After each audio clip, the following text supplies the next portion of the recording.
ನಾವು ಗುರುಮಿಠಕಲದಲ್ಲಿ ಸೋಮವಾರ ದಿನ ದನಗಳ ಸಂತೆಯಲ್ಲಿ ಪ್ರತಿಭಟನೆ ಮಾಡುತ್ತಂತ ಉಮೇಶ್ ಮುದ್ಗಲ್ ನೇತೃತ್ವದಲ್ಲಿ ಎಚ್ಚರಿಕೆ ನೀಡಿದ್ದೀವಿ. ತಕ್ಷಣ ಸ್ಪಂದಿಸಿ 24 ಗಂಟೆಗಳಲ್ಲಿ ನಾವು ಸ್ಪಂದಿಸಿ ಎಲ್ಲನೂ ಸ್ವಚ್ಛ ಮಾಡಿಸಿ ಬ್ಲೀಚಿಂಗ್ ಪೌಡರ್ ಹೊಡೆತಿರ್ತಕ್ಕಂಥದ್ದು. ಮತ್ತೆ ಕಲ್ಲುಗಳು ನಡ್ತಕ್ಕಂಥ ವ್ಯವಸ್ಥೆ ಆಗಬೇಕು, ಒಳಗಡೆ CC ಕ್ಯಾಮ್ರಾ ಆಗಬೇಕು, ಮತ್ತೆ ಸಂತಿದಂದು ಪಶು ವೈದ್ಯರು ಮತ್ತು ಪೊಲೀಸರು ನೇಮಿಸ್ಬೇಕಂತಕ್ಕಂಥದ್ದು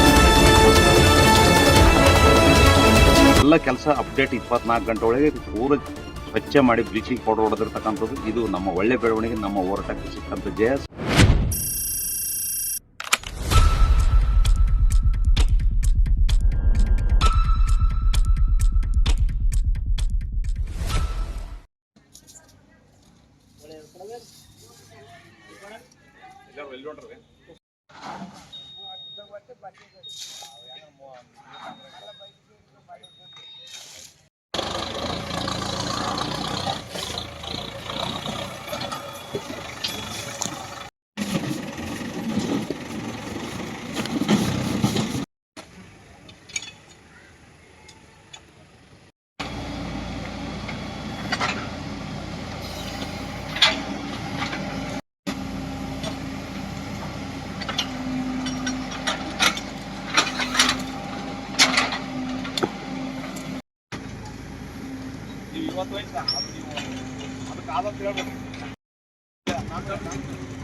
ಈ ಕಡೆ ಬಾದು ಈ ಕಡೆ ಮಾರಿ ಮಾಡಿ ಕುಂತು ಈ ಕಡೆ ಮಾರ್ಬೋದು, ಆ ಕಡೆ ಮಾರ್ಬೋದು, ನೋಡ್ಬೇಕು ನಮ್ಮವರು ಅನ್ನೋದು ಕಾಳು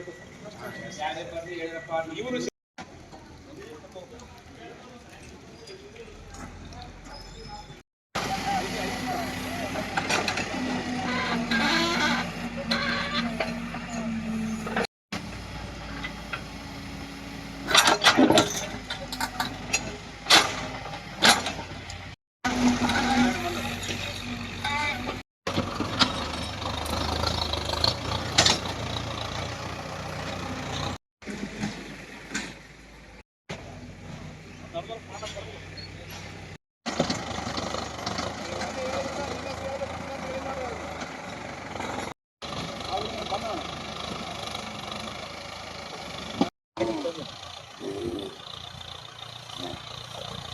ಇಲ್ಲೇ ಗುರುಮಿಠಕಲ್ ತಾಲೂಕದ ಒಳಗಡೆ ಇರ್ತಕ್ಕಂಥ ಕೃಷಿ ಉತ್ಪನ್ನ ಮಾರುಕಟ್ಟೆಯಲ್ಲಿ ಪ್ರತಿ ಸೋಮವಾರ ಏನದ ದನಗಳ ಸಂತೆ ನಡೀತದೆ. ಈ ಸಂತೆಯಲ್ಲಿ ಮೂಲಭೂತ ಸೌಕರ್ಯ ವಂಚಿತ ಸಂತೆ ಅಂದ್ರೆ ತಪ್ಪಾಗೋದಿಲ್ಲ. ಇಲ್ಲಿ ಚರಂಡಿ ಸ್ವಚ್ಛತೆ ಇಲ್ಲ, ಅಲ್ಲಿಗಳು ತೆಗ್ಗು ಗುಂಡಿಗಳಲ್ಲಿ ನೀರು ಸಾಕಷ್ಟು ಏನದ ಕುಡಿದಿರ್ತಕ್ಕಂಥ ಬಾಟ್ಲಿಗಳನ್ನು ಬಿದ್ದಾವೆ. ಇವೆಲ್ಲ ಸ್ವಚ್ಛ ಮಾಡಿ ಲೈಟು ವ್ಯವಸ್ಥೆ ಮಾಡಿ ಇಲ್ಲಿ ರೈತರಿಗೆ ಯಾವುದೇ ರೀತಿಯಿಂದ ದನ ಕರುಗಳಿಗೆ ಶುದ್ಧ ಕುಡಿಯ ನೀರು ಇದ್ದಿಲ್ಲ, ಅದನ್ನೆಲ್ಲ ಮಾಡಿಸ್ಬೇಕಂತಕ್ಕಂಥದ್ದು ಹೋರಾಟದ ಎಚ್ಚರಿಕೆ ಒಂದು ವಾರದ ಗಡುವು ನೀಡಿದಾಗ ಸಂಬಂಧಪಟ್ಟ ಅಧಿಕಾರಿಗಳು, ಕೃಷಿ ಉತ್ಪನ್ನ ಮಾರುಕಟ್ಟೆ ಅಧಿಕಾರಿಗಳು, ವಿಶೇಷವಾಗಿ ಪುರಸಭೆ ಚೀಫ್ ಆಫೀಸರ್ ಅವರು ಕೂಡ ಬಂದು ಕೇಸಿ ಇವತ್ತು ಏನದ ಸ್ವಚ್ಛತೆ ಮಾಡ್ಲಿಕ್ಕೆ ನಮ್ಮ ಕೈ ಜೋಡಿಸ್ಯಾರ. ಇದಕ್ಕೆ ನಮ್ಗೆ ಸಂತೋಷ.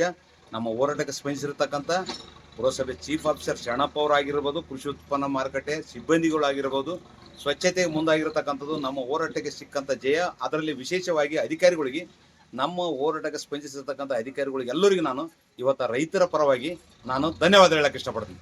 ನಾವು ಗುರುಮಿಠಕಲದಲ್ಲಿ ಸೋಮವಾರ ದಿನ ದನಗಳ ಸಂತೆಯಲ್ಲಿ ಪ್ರತಿಭಟನೆ ಮಾಡುತ್ತಂತ ಉಮೇಶ್ ಮುದ್ಗಲ್ ನೇತೃತ್ವದಲ್ಲಿ ಎಚ್ಚರಿಕೆ ನೀಡಿದ್ದೀವಿ. ನೀರಿನ ವ್ಯವಸ್ಥೆ ಇಲ್ಲ, ಒಂದು ಸ್ವಚ್ಛತೆ ಇಲ್ಲ, ಚರಂಡಿ ಸ್ವಚ್ಛತೆ ಇಲ್ಲ, ಯಾವುದೂ ಇದು ಮತ್ತು ಗಾಡಿ ಏರಿಸ್ಲಾಕ ದಾರಿ ಇದು ಇಲ್ಲ, ಕಟ್ಟಿಲ್ಲ ಅಂತೇಳಿ ಅದೇ ಎಚ್ಚರಿಕೆ ನೀಡಿದಾಗ ಒಂದು ವಾರ ಗಡುವು ಕೊಟ್ಟಿರು ಉಮೇಶ್ ಮುದ್ಗಲ್ನವರು. ಎಲ್ಲ ಸಂಬಂಧಪಟ್ಟ ಅಧಿಕಾರಿಗಳು ಮಾಡಲಿಲ್ಲ ಅಂದರೆ ಹೈದ್ರಾಬಾದ್ ಟು ಯಾದಗಿರಿ ರಸ್ತೆ ಬಂದ್ ಮಾಡ್ತಂತೇಳಿ ಎಚ್ಚರಿಕೆ ಕೊಟ್ಟಿದ್ರು. ಎಚ್ಚರಿಕೆ ಕೊಟ್ಟ ನಂತರ ಈಗ ಉಮೇಶ್ ಮುದ್ಗಲ್ ನೇತೃತ್ವದಲ್ಲಿ ಈಗ ಕೆಲಸ ನಡೀತಾ ಇದೆ. ಇಲ್ಲಿ ಎಲ್ಲರೂ ಬಂದು ಅಧಿಕಾರಿಗಳು ಬಂದು ಕೇಸಿ ನಿಂತು ಕೆಲಸ ಮಾಡ್ತಾ ಇದ್ದಾರೆ. ಈಗ ಉಮೇಶ್ ಮುದ್ಗಲ್ ಹೋರಾಟಕ್ಕೆ ಜಯ ಸಿಕ್ಕಂಥ ಜಯ.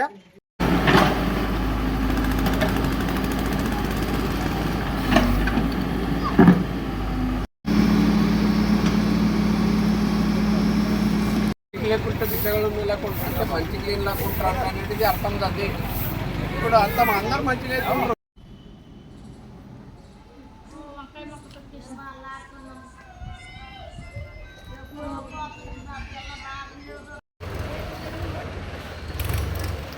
ಈ ಪಕ್ಕ ಜರ ಈ ಪಕ್ಕ ಇಟ್ಲ ಬೊಮ್ಮನ್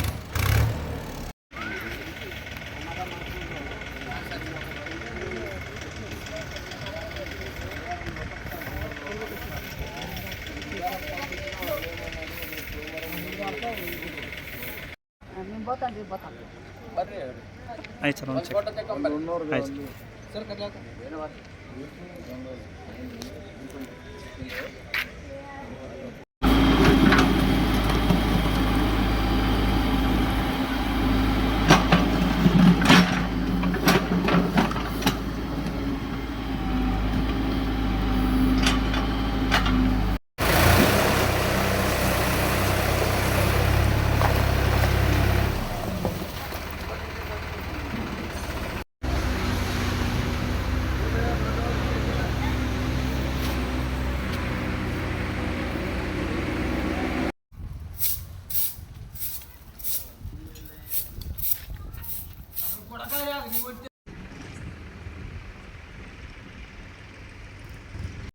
ನಗರದಲ್ಲಿರ್ತಕ್ಕಂಥ ಕೃಷಿ ಉತ್ಪನ್ನ ಮಾರುಕಟ್ಟೆ ಆವರಣದಲ್ಲಿ ನಡೀತಕ್ಕಂಥ ಪ್ರತಿ ಸೋಮವಾರ ಏನದ ದನಗಳ ಸಂತೆ ನಡೀತಿತ್ತು. ಅಲ್ಲಿ ಮೂಲಭೂತ ಸೌಕರ್ಯ ಇಲ್ಲ, ಸ್ವಚ್ಛತೆ ಇಲ್ಲ, ಕುಡಿಯ ನೀರಿನ ವ್ಯವಸ್ಥೆ ಇಲ್ಲ, ಗಬ್ಬೆದ್ದು ನಾರತಕ್ಕಂಥದ್ದು ಹೋರಾಟದ ಎಚ್ಚರಿಕೆ ನೀಡಿದ ಸ್ಥಳಕ್ಕೆ ಭೇಟಿ ನೀಡಿ ನೋಡಿದ ಮ್ಯಾಕ ರೈತರಿಗೆ ಅನುಕೂಲ ಆಗಲಿ, ಮೂಲಭೂತ ಸೌಕರ್ಯ ಸಿಗಬೇಕಂತಕ್ಕಂಥ ಒತ್ತಾಯ ಮಾಡಿದ ಬೆನ್ನಲ್ಲೇ ಪುರಸಭೆ ಚೀಫ್ ಆಫೀಸರ್ ಆಗಿರತಕ್ಕಂಥ ಶರಣಪ್ಪ ಸರ್ ಮತ್ತು ಕೃಷಿ ಉತ್ಪನ್ನ ಮಾರುಕಟ್ಟೆಯ ಸೆಕ್ರೆಟರಿ ಆಗಿರತಕ್ಕಂಥ ಶಿವಕುಮಾರ್ ದೇಸಾಯಿ ಅವರು ತಕ್ಷಣ ಸ್ಪಂದಿಸಿ 24 ಗಂಟೆಗಳಲ್ಲಿ ನಮಗೆ ಸ್ಪಂದಿಸಿ ಎಲ್ಲಾನು ಸ್ವಚ್ಛ ಮಾಡಿಸಿ ಬ್ಲೀಚಿಂಗ್ ಪೌಡರ್ ಹೊಡ್ತಿರ್ತಕ್ಕಂಥದ್ದು.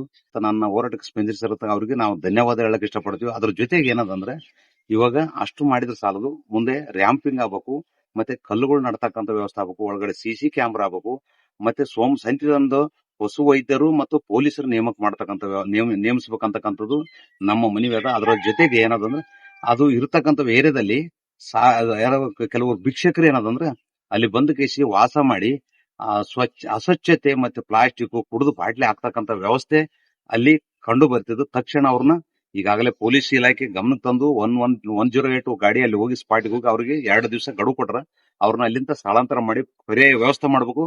ಕೃಷಿ ಉತ್ಪನ್ನ ಮಾರುಕಟ್ಟೆಯಲ್ಲಿ ರೈತರ ಸಂತೆಯಲ್ಲಿ ಇವ್ರದೇನ್ ಕೆಲಸ, ಇವರಿಗೆ ಸಪರೇಟ್ ಮಾಡ್ಬೇಕಂತಕ್ಕಂಥದ್ದು ನನ್ನ ಅನಿಸಿಕೆ ಅದ. ಅದ್ರ ಕೂಡ ಸ್ಪಂದಿಸರ ಎಲ್ಲ ಕೆಲಸ ಅಪ್ಡೇಟ್ 24 ಗಂಟೆ ಒಳಗೆ ಪೂರ ಸ್ವಚ್ಛ ಮಾಡಿ ಬ್ಲೀಚಿಂಗ್ ಪೌಡರ್ ಹೊಡೆದಿರ್ತಕ್ಕಂಥದ್ದು. ಇದು ನಮ್ಮ ಒಳ್ಳೆ ಬೆಳವಣಿಗೆ, ನಮ್ಮ ಹೋರಾಟಕ್ಕೆ ಸಿಕ್ಕಂತ ಜಯ. ಸ್ಪಂದಿಸಿರ್ತಕ್ಕಂಥ ಎಲ್ಲ ಅಧಿಕಾರಿ ಸಿಬ್ಬಂದಿಗಳಿಗೆ, ನಮ್ಮ ಹಿಂಬಾಲಕರಿಗೆ ಕೂಡ ಏನದ ಧನ್ಯವಾದ ಹೇಳಕ್